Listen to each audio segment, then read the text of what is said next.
Hi guys and welcome back. Today I want to talk a little bit more in a slowed down breakdown of how I approached this piece and what I did.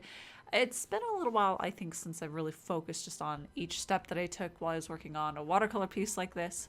And it's always helpful, especially for me, to go back over each step that I do. That way I can remember what things actually worked and which ones didn't, and which steps I would really like to do some more research on and improve on when it comes time to do them in the future. And as you can see, I've already got some work done on this piece. I did the line work in Micron pens.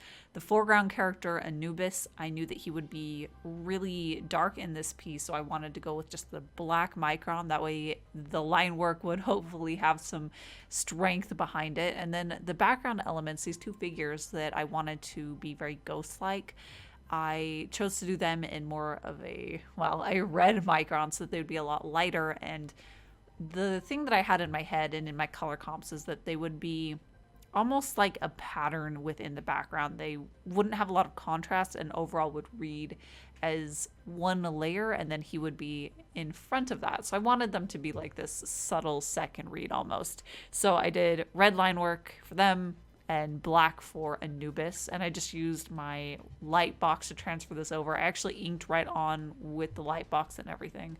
And at the very beginning I wanted to do a soft wet on wet wash with the gradient that I had already planned out, and that's where it goes from like a red to this rich sunset yellow orange color. And I played around with a lot of different colors that I wanted for the background, and I eventually settled on this one. I'm not really sure why, but I actually kind of like it. It's something that I don't think my gut instinct would be to go towards, so it's nice to be able to add a little bit of variety to the approach that I have for color. But yeah, I did want them to feel a little bit more bright and deserty and maybe hopeful. I think there were a lot of different things that were in my head a little bit as I was starting to work on these colors. But anyways, I did go in with a mop brush and I just wetted everything in the background with a good amount of water. That way no areas when I applied the paint would really grab hold to it more than the others.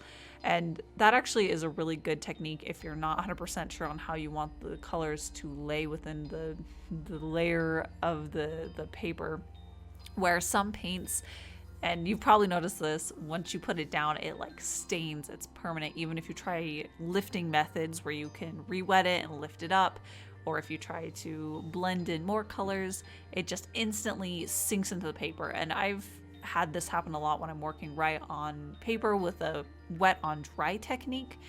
And this I really wanted to avoid because I wanted it to be soft and hazy. So I made sure it was really wet before I did that. That is a good technique if you're struggling with a paint really just sticking to your paper right away and you don't have a chance to actually blend it and continue the wash, which I do have a few paints like that. They're very strong and they really stick fast. And I have to do a wet on wet or else I won't get a smooth wash, and that really is a very nice way to work around it and work with your paints. And the shading for the background, those characters, was actually pretty minimal, which is what I wanted. I basically used the same colors and just a slightly stronger mixture for the shadows, where it was just these reds and yellows, and I intermingled them as I was painting in the shadows. That way they kind of had this rich multicolored look to them. And Anubis was really fun to paint, so I knew that, again, I wanted him to be a very dark character so he would stand off from the background, which was going to be a lot lighter than him. And I also wanted to make sure that I built in this highlight around him. I really struggle with that when it comes to actually doing watercolors where I have a glow around it or a lighter area. I tend to just like dive in and cover it all at once and then regret not having lighter areas. So I made sure that I painted him with a lighter blue first. That way the highlights on the character would be a blue color. And then as I add more shadows, which are actually, I believe, they're not neutral gray. I'm going to look at what gray I actually used and put it in the description because I really love it. It's not too warm, it's not too cool. It isn't my Payne's gray, which is a very cool gray, but anyways, I used that on top of my blue, and that created these strong shadows that I layered a couple of layers to get to the final result. And I knew that I wanted to tie in the color and the value with his mask. I kind of actually see it more like a mask rather than it's his actual head being shaped like a jackal. like the mythology of Anubis is. So I wanted to tie in at the hands, so that there'd be a little bit of this veiny texture that would connect his hands up into the rest of his body. And I wanted that to be a darker value to match the mask, and I also wanted the clothing that he's wearing to eventually match.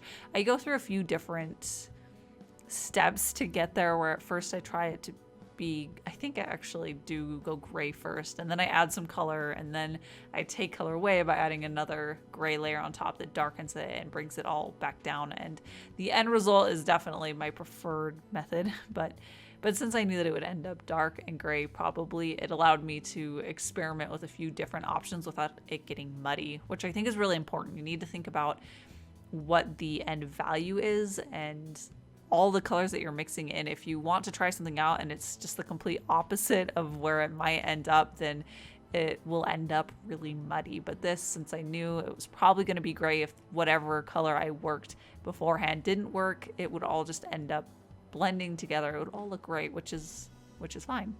I think one thing that could have made it, at least the process, a little bit better is I could have gone through all of the elements that built up Anubis and done a flat layer first, and then I could build up the shadows and make sure that I'm considering and thinking about the highlights over the entire figure rather than doing it kind of piece by piece as I worked through it. That is a method that I'm trying to get my head around a little bit more, and that's just working on a piece holistically rather than really developing out a single area and then moving on. And that does help a lot with making sure that values are balanced, that colors are where they need to be, and that they're referenced in different areas so everything ties together that you want it to. So that is a little point of improvement that I can remember for myself, is that I can build things up kind of at a relatively equal level throughout the piece, or at least through different sections of the piece, and then I'll be able to have more of a clear idea on how to achieve that final look. So really going forward, I would still approach it in basically the same way that I did this piece, where I would do most of, if not all, of the background first, since they were all the same colors and the same kind of blends. I would do those first, and then I would approach this Anubis character where he can be all done in one go. But every like thing and every like layer would be done together. Also, I did forget to mention at the very beginning, I actually had some masking fluid around Anubis, separating him from the background, and that's how I was able to get these really soft blends without having to go in and carefully line around him. And I will have a link to the masking fluid that I'm using today down in the description. I've been really happy with it so far. And I do want to say really quickly, I do have prints of this available. I'm really excited about how this one turned out and the process behind it. I really loved working on the mythology of Anubis and Egyptian mythology overall. But anyways, yes, I do have prints of him available at my shop, and I also have the original available, and there's a link down in the description if you're interested. But more about the piece. So at about this stage was when I stopped for the night, and when I woke up in the morning, I had it leaning up against my art cart. So when I walked into the studio, I could see it from far away, and that allowed me to see that the values were the same way that I had thought that I wanted them to be, but seeing the piece from a lot farther away made me realize that the background was just really one note. And while I still wanted it to mostly be white, or not white, but light, and I wanted it to all connect together and feel very uniform and connected, I didn't want it to quite be this flat. So it was really helpful to see it from farther away. This really actually is something that I need to remember to do. I used to do it all the time in school, where you'd look at it really up close and then at a normal like arm's width away, and then from significantly farther back from like across the room. And that allows you to see different elements of the piece, which things are working. When you're looking at it from far away, you see composition and values right off the bat. When you're looking really up close, you're seeing the details and seeing where things need to be fixed there. And when you're looking at it kind of a mid-range, you're seeing just how it overall flows and looks.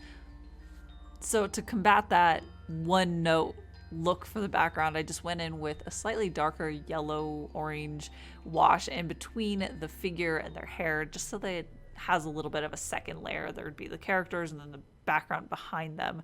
And I use my Finetech Golds as usual for those extra little shiny details. I knew that I wanted stripes on his headdress and the sash on his outfit and a few other places, so that just adds a little pop of shine and also highlight to it. And that's pretty much it for today. Don't forget to check out the listing for the print or the original if you're interested. I am so happy with this one. I loved working on it, and I'm actually really happy with the end result. It's kind of different than I had pictured in my head, but in a good way. I think it stretched out from these confines that I had originally when I was thinking about it into something new. But anyways, yeah, I do post every Wednesdays and Saturdays here on YouTube, so don't forget to come check back next Wednesday when I have another video, and don't forget to check the links down below that'll take you to either my shop or my Patreon, or I have lots of links to the tools that I use today. And that is it, so I'll see you guys on Wednesday with my next video.